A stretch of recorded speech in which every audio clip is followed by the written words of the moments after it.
Hello and welcome to this Nature.com custom webcast titled Evaluation of a Novel microRNA Whole Transcriptome Assay. My name is Jeff Marsh and I will be your moderator. Today's webcast is sponsored by HTG Molecular Diagnostics. Headquartered in Tucson, Arizona, HTG's mission is to empower precision medicine at the local level. This company is a provider of instruments and reagents for molecular profiling applications based on HTG's proprietary nuclease protection chemistry. HTG's product offerings include its HTG EdgeSeq instrument, which automates sample and targeted library preparation for next-generation sequencing, and a range of microRNA and messenger RNA panels for small sample, extraction-free expression profiling. We'll begin today's webcast with a presentation and end with a Q&A session where we will address the questions that have been submitted by you. To ask a question, just press the Ask a Question button at any point during the webcast and we'll answer them at the end of the presentation. It is now my pleasure to introduce today's speaker, Dr. Bonnie Lafleur, who is Vice President of Data Science at HTG Molecular Diagnostics. Over to you, Bonnie.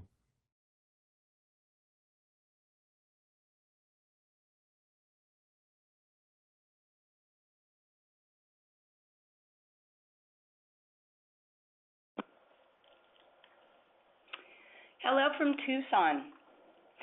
Thank you for tuning in to this talk summarizing results of a platform comparison study utilizing a novel microRNA whole transcriptome assay. I am Bonnie Lafleur, a statistician here at HTG Molecular Diagnostics.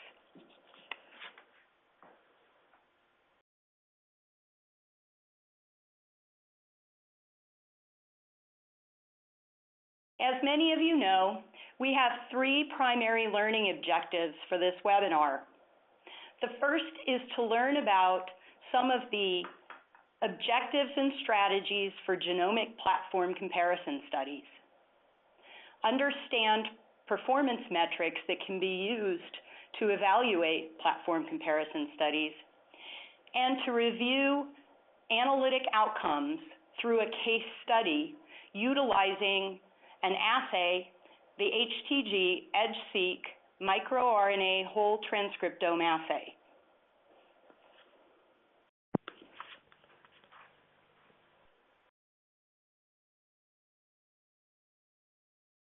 First, let's discuss some of the high-level purposes of these types of studies.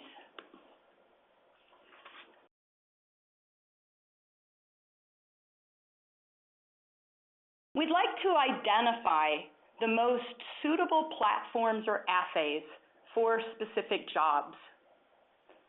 Most of these studies involve evaluating the advantages and disadvantages to compare both platforms and assays. For example, microRNA to RNA-seq, or Illumina RNA-seq platform to an ion torrent RNA-seq platform. Another purpose of these studies are to establish best practices. We'd like to find some sort of biologic ground truth or set baseline expectations. And we also would like to optimize standard analysis protocols. And by analysis, I mean both the biologic study analyses and statistical analyses. A third objective of these type of studies is to demonstrate that assays and technologies are portable, meaning can we take these platforms from bench to bedside?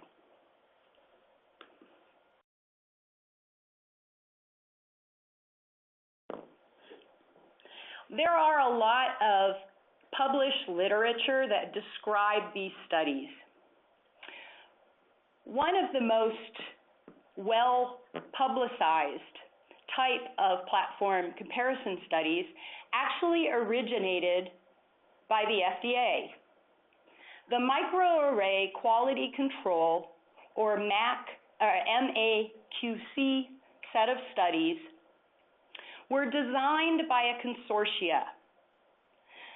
The key rationale for these consortia were to standardize elements of samples, design of experiments, and the analyses that are used to compare them.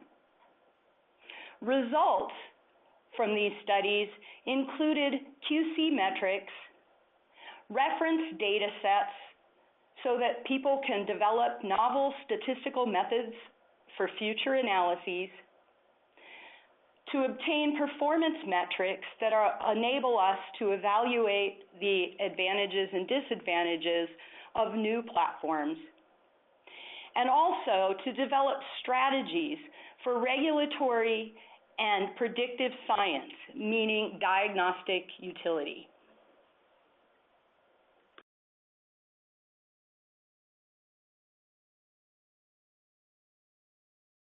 As an example, I am showing you a study design for one of the MAQC studies, MAQC3.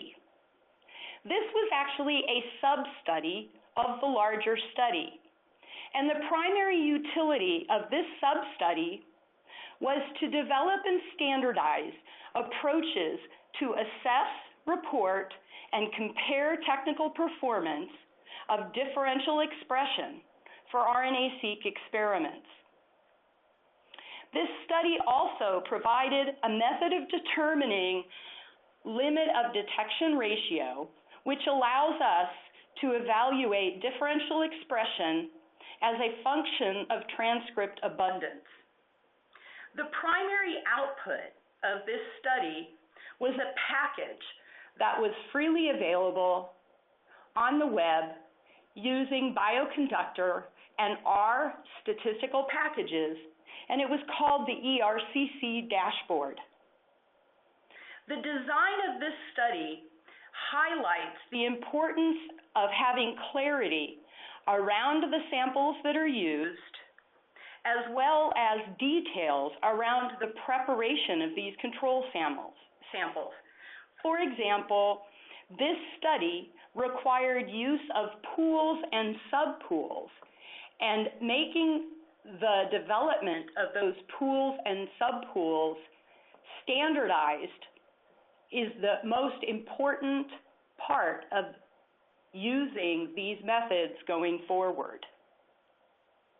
In addition, the design of this study highlighted the importance of clarity around the difference between biologic and technical replicates, because various analyses required the use of both biologic and technical replicates.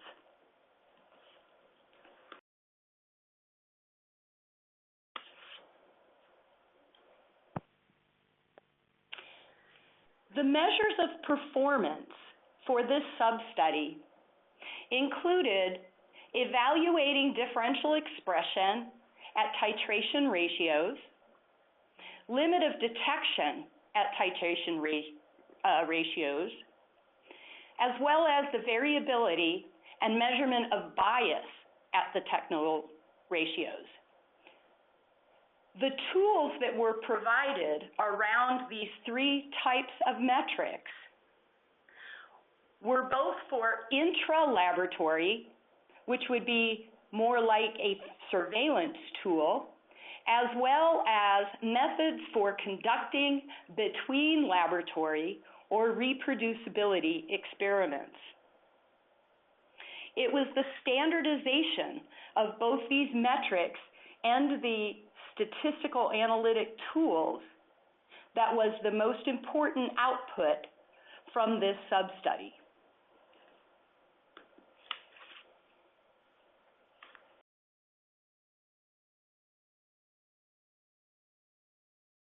The takeaways from the types of projects that are conducted similar to the MAQC project are that we can use standardized reference samples and methods to compare between technologic platforms as well as within technologic platforms. We can establish benchmarks and identify quality control samples that can be used both in the method comparison or platform comparisons themselves, but also to ensure sound results from new technologies.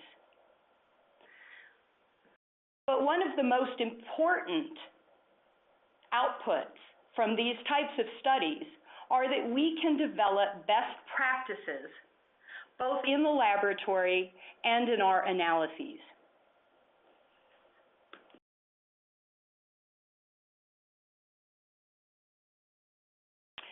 We will now move on to how to measure performance, which are more the objectives for platform comparison studies.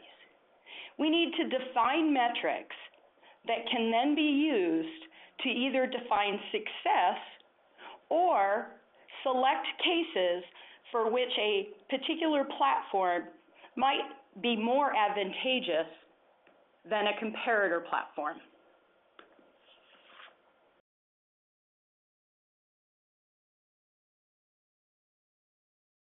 As an example, in 2014, there was a paper published in Nature Methods.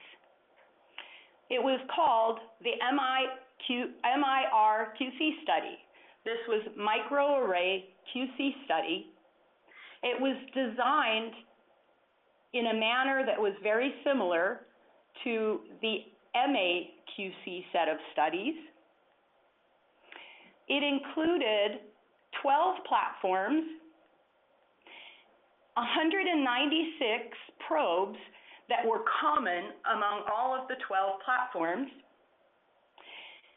There were 2 reference samples that were used as part of the titration study: the universal human microRNA sample and a brain RNA sample. Both of these were very similar to the reference samples that were used in the MAQC set of studies. This study also included spike-in experiments into serum pools, liver serum, and MS2 phage RNA. This study determined that there was a common set of reference samples that could be used to contrive biology and establish a ground truth. As you can see from the bottom of this figure, the evaluation included 5 different metrics. I'm going to discuss each of these as part of our case study, but first, we will discuss the type of questions that each of these evaluations or metrics are attempting to answer. First of all, titration response and reproducibility. These metrics attempt to answer whether or not the titration experiment can be used to evaluate the mixing ratio between the 2 highly different sample types, the human universal microRNA and the brain RNA. We want to make sure that any platform that we use can consistently demonstrate expression values that are consistent with the expected ground truth. Furthermore, we would like to establish that these titration responses can be correlated between technical replicates of the same samples. Another metric is accuracy and precision. The question that these metrics are attempting to answer is, what is the fold change in the mixing ratios, and how does this compare with the expected ratio? And this is a metric that evaluates accuracy. The second question is, what is the coefficient of variation of the fold changes? And this attempts to answer the question around precision. A third set of metrics evaluate detection rate. The question that detection rate attempts to answer is the number of probes that show statistically significant differences between the two differentiated set of samples, and how many of these are consistent between replicates. And finally, a third set of metrics answer the questions around how many probes are there that are statistically different between known ground truth samples. And for these set of metrics, we typically will use spike in samples.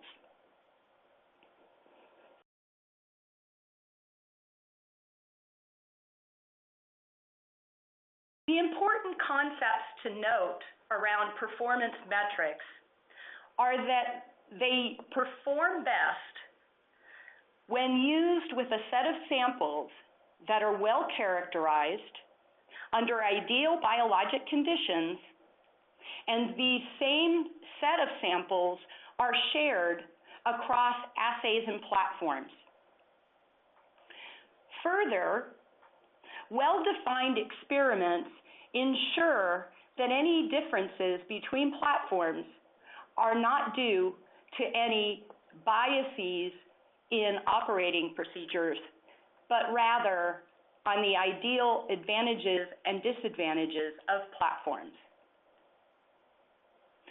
It's important to remember that the comparisons themselves, when conducting platform comparison studies, are around these performance metrics.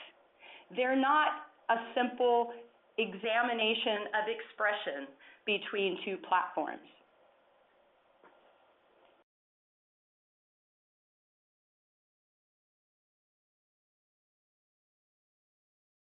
We now will work through a case study using the HTG-EdgeSeq microRNA whole transcriptome assay in the set of samples from the MIR-QC study. Before we review that study, I will give you a brief introduction to this assay. The HTG-EdgeSeq microRNA whole transcriptome assay measures 2,083 human microRNA transcripts in a next-gen genomic sequencing-based technology. The important point to note about this technology is there's no RNA extraction. The turnaround time is approximately 36 hours. It requires low sample input, and there's an automated workflow. This slide lists the input amounts that are recommended for various sample types utilizing this assay and platform.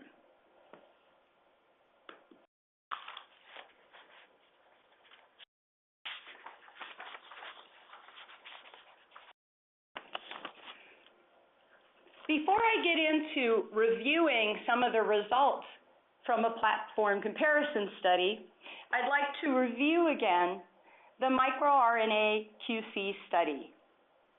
There were 12 platforms. There were 9 vendors.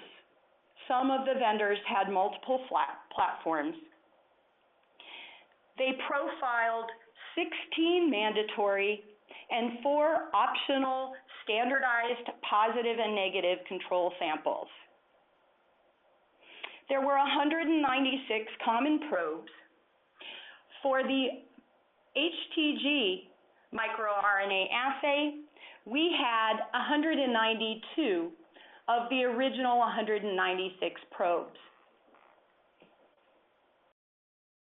We contacted the authors of the paper that was published in 2014 and requested use of their reference samples.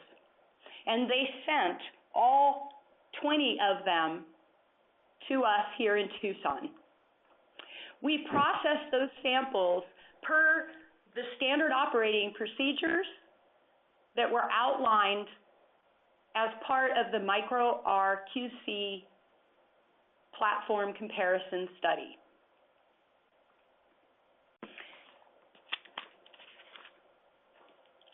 So now I'm going to review some of the highlights of the results after our assessment of the same metrics that were performed in the original 2014 manuscript. As a review, sample A is a universal human microRNA sample. Sample B is a human brain RNA sample. The titration experiment outlined in this paper had 100% of the A sample, 100% of the B sample, and then 2 titrations of each of those samples, resulting in 75% of sample A, 25% of sample B, and then the final sample was 25% of sample A and 75% of sample B. So there were 4 titrations, and there were 2 replicates for each of those 4 titrations. One of the questions is whether or not the titration ratio from the initial samples themselves are held in expression across platforms. For example, if titration A for a given probe should be more highly expressed than sample B, does this ratio hold in the 75% to 25% and the 25 to 75% ratios? The way that we measure these is through the percentage of replicates for which the expected directionality in the titration holds for every probe. And this is called the percent titrating. And this is a percent of probes. There's an expectation that if A is greater than B, then the difference between A and B should also hold relative to the percent titrating. So the plot that you see on the slide has the difference between the human microRNA to the human brain RNA as the x-axis, and the percent of the microRNAs that are titrating in the expected direction as the y-axis. In parentheses, underneath the name EdgeSeq, you'll see the number of probes for which the difference is between -3 and 3. The difference between this number and the total number of probes available, which for the HTG EdgeSeq microRNA assay were 192, are the ones for which there is expressing microRNA, meaning this number of probes passed an expression cutoff. The expression cutoff was determined by the number of double positives, or those probes for which there was expression in both of the replicates. This was determined in advance, or the method for determining this expression cutoff was determined in advance by the consortia. And it was defined as the result for which the double positives increased by 5%. For HTG, this cutoff was 6.1. The numbers on the graph within parentheses are the number of probes that titrate in the expected direction. There are a number of things to note about this graph. First of all, you would expect that probes with a difference between the two different reference samples that are 0, meaning there's no difference in expression between those two samples, would have very few probes that are titrating in a given direction. And that, in fact, is played out here with this dip on the y-axis. The pattern of this plot was similar in all of the previously analyzed platforms. So all platforms in the first publication was consistent to the plot for the microRNA, the HTG EdgeSeq microRNA platform. There were 72 titrating probes in the microRNA assay assessed here out of 124, and that's approximately 58%.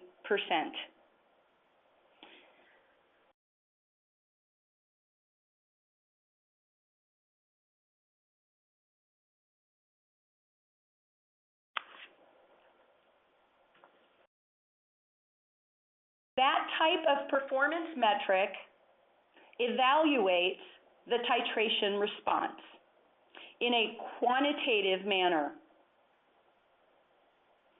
A second metric that we discussed earlier is reproducibility. Reproducibility in the original Nature publication was established by looking at the linearity of all 4 samples, the 4 titrations, between the 2 replicates. There was a total of 768 replicate pairs available. After application of the predetermined cutoff, the HTG EdgeSeq microRNA assay had 591 replicate pairs available for this linearity assessment.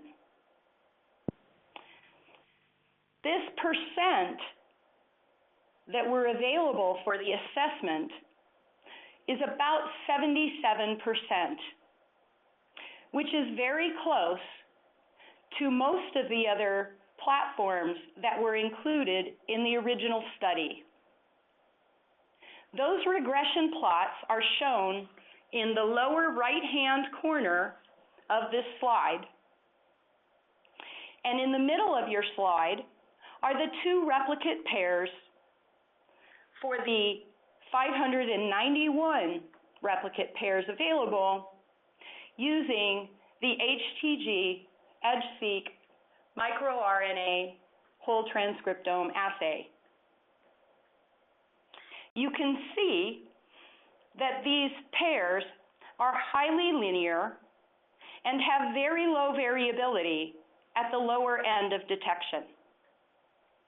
This plot is very similar, even comparable, to both the sequencing platforms from the original manuscript as well as the hybridization or microRNA platforms.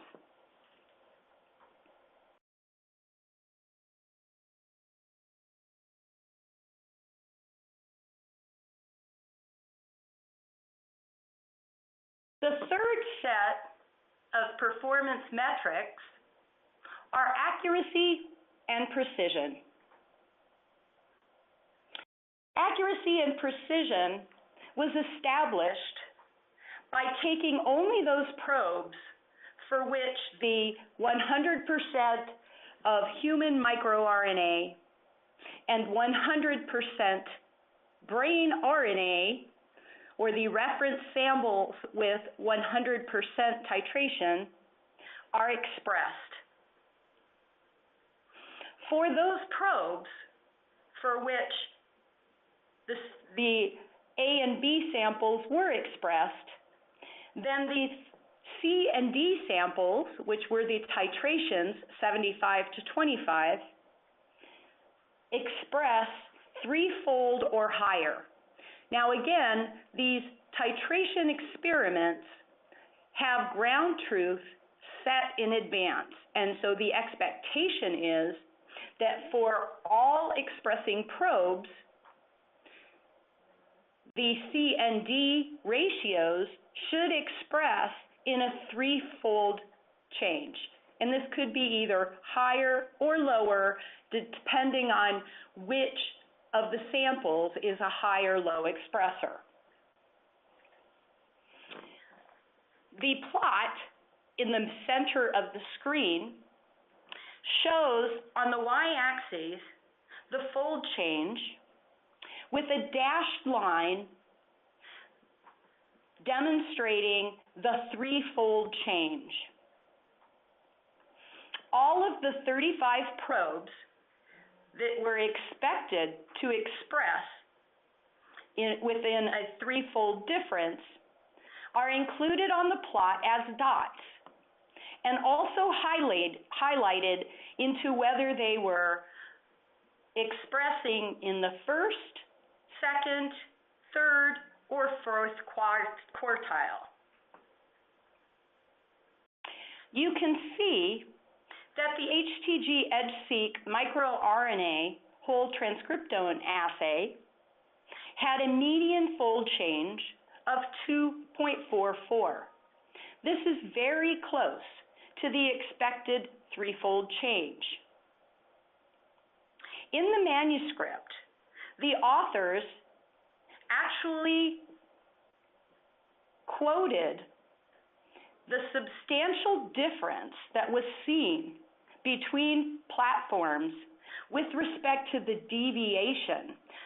So it was found, and this is demonstrated in the graph in the lower right-hand corner, that most of the platforms available for this assessment had the fold changes very close to 3. However, there was a lot of variability in these expression values around that median value of fold change. So the authors established a metric, the median deviation, that attempted to evaluate the variability from this median level. So it's the spread. And for that metric, which is the spread, the difference between platforms ranged from 17% to 42%. The slide has a typo in it. I transposed 24 and 42. So the actual range was very high. The mean average deviation for the HTG microRNA Whole Transcriptome Assay was approximately 23, which is on the lower end of this deviation, suggesting that the variability between these different titrating expressions between C and D was small relative to some of the other platforms. This is demonstrated in the lower left-hand corner of the screen, where there are different colored circles for all of the 12 platforms. And since the HTG EDGE-seq microRNA whole transcriptome assay was not included in the original publication, we simply have attached where our evaluation fits in to these other platforms. Furthermore, we evaluate the coefficient of variation between all of the expression values across the entire range. The HTG EDGE-seq microRNA whole transcriptome assay had a coefficient of variation of 0.26. If you look at the lower right-hand corner of the slide, you will see that this, again, is on the lower end of most of the other platforms that were used in the original manuscript.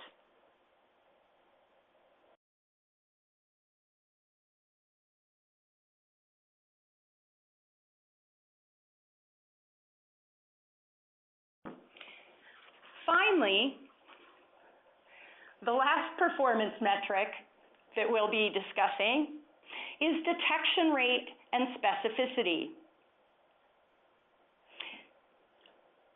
What these performance metrics do is measure how many probes are detected in both replicates for the two human microRNA control samples and the brain RNA samples. And these are which probes are detected, which is greater than our established cutoff of 6.1, and how many of these are common in both replicates.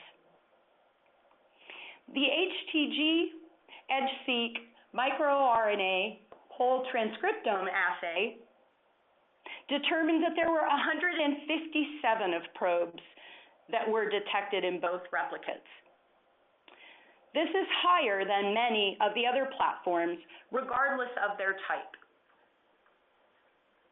We then also used the spike-in experiments to serum, where there were 4 microRNA pools for which 4 microRNA were titrated. For this assessment, the HTG EDGE-seq platform detected 135 out of 192 probes that were expressed. This is also higher than many of the microRNAs that were detected in other platforms. And finally, we can look at the number of probes that were detected in the MS2 phage RNA. And here, the median across all 4 phage samples was used to evaluate how many microRNAs were detected. And HTG clustered similarly with 17 probes around most of the other platforms, clustering around 10 to all the way up to 50.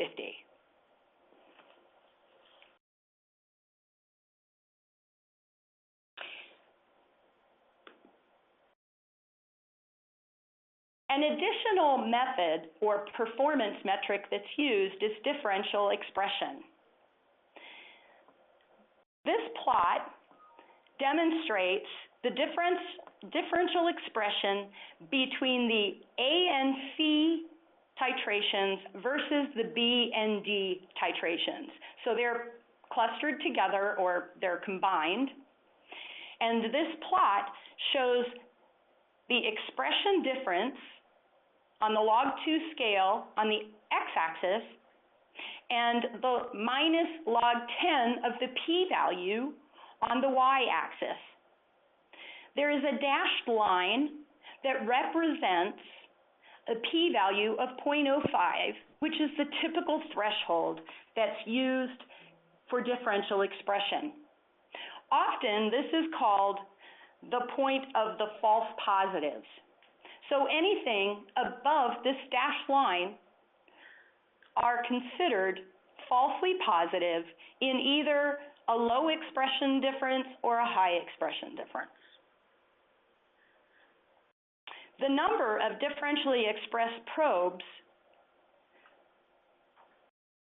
for the HTG-EdgeSeq microRNA whole transcriptome assay was 14% false positive. This was very similar to what we see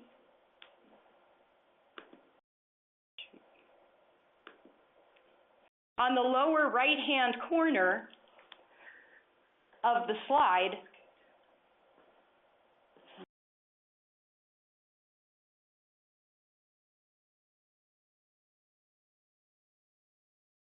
The lower right-hand corner of the slide, which shows the other 12 platforms that demonstrated very similar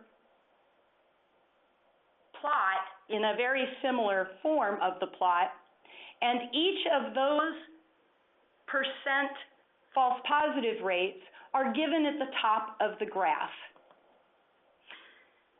These were all very similar.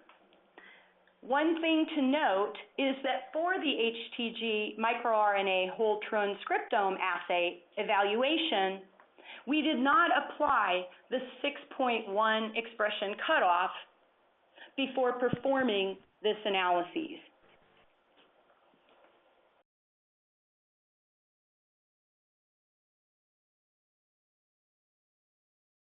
So the summary and takeaways from these slides are that the objectives and strategies for genomic platform comparison studies isn't simply to compare platforms themselves, but also to evaluate and provide standardization of reference samples, of the expected performance, and of metrics themselves.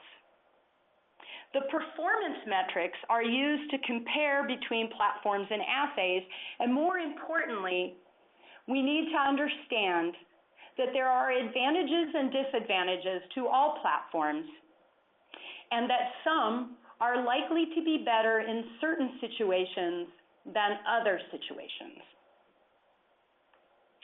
We made these key points through demonstration of a platform comparison study using the HTG-EdgeSeq microRNA whole transcriptome assay, and evaluated how we compared to 12 other platforms. These were very complicated analyses, very complicated standard operating procedures.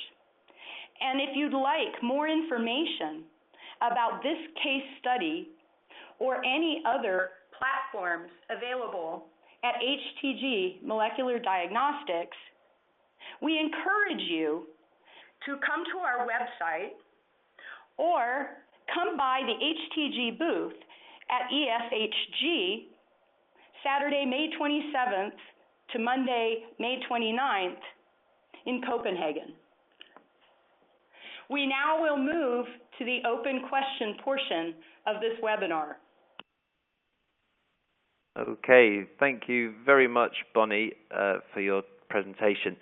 As she just mentioned, it is now time for the question and answer session. A quick reminder to our live audience, you still have about 15 minutes to get any of your questions out, but we've only got one so far, so plenty of time and plenty of space for you to ask some questions. Just a reminder, to ask a question, all you need to do is press the Ask a Question button on your console, type your question and press send, and do try to do that soon, because if we run out of questions we'll end the session. So over to our first question, Bonnie, then. Would you say that HTG-EdgeSeq technology behaves more like sequencing-based technologies or more like hybridization-based technologies? That's a great question, and it really depends on which performance metric that we're evaluating. what we found, at least with the HTG microRNA whole transcriptome assay, was that for some performance metrics, we were more closely related to the hybridization or the microarray type platforms, and others we were more similar to the next-gen sequencing platforms. And this would make sense, as our technology can be thought of as a slight hybridization of both of those. Okay. So we have components of both of those, I would say. Okay. I will just wait and see if any more questions come through. In the meantime, I've got a quick question, which you may have an answer for. You were talking there about your comparisons between the different platforms for different criteria, and you were talking about false positives there, and relatively, obviously, HTG-EdgeSeq, for microRNA whole transcriptome assay was relatively very good, but I just wondered what causes the false positive rate, and how can it be improved? That's a great question. I think that it's important when we're talking about next-gen sequencing. I think there are typically two reasons for those false positive rates. Specifically for the microRNA types of assays, we're likely to have biologic zeros. So there could be some, depending on both the sample type and also the biologic system that we're studying, there are true zeros where there are no circulating microRNAs. There's also technologically within the next-gen sequencing platform, there are technical types of high variability seen in low expressing probes.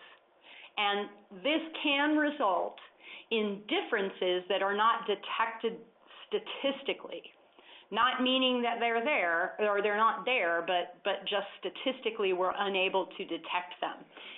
Just as with any other statistical analyses, there are ways around that, which are to increase sample size or somehow reduce variability of sample, either through some sort of either analytic type of normalization procedure or perhaps identifying sources of variability on the sample preparation side that one can reduce nuisance variation so that the only variation that we're capturing through our statistical analyses are going to be the interesting sources of variation or biologic variation.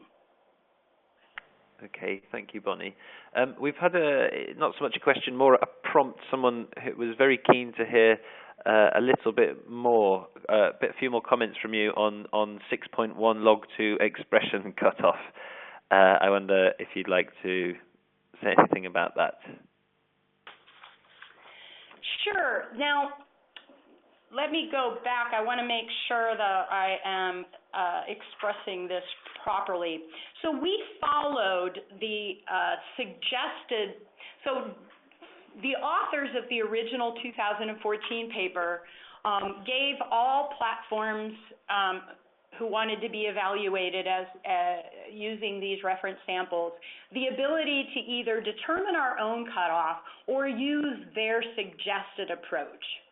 We used their suggested approach, and their approach was if you have your titrating samples of A and B, what you want to do is search through those A and B differences until you find an increase in titrating samples of about 5%, meaning if I had tested the cutoff at 5.9 and I had 93 probes that fulfilled that titrating response, the directional titrating response that I expected to see, if my 6.1 increased those percentage by 5%, then that would be my cutoff.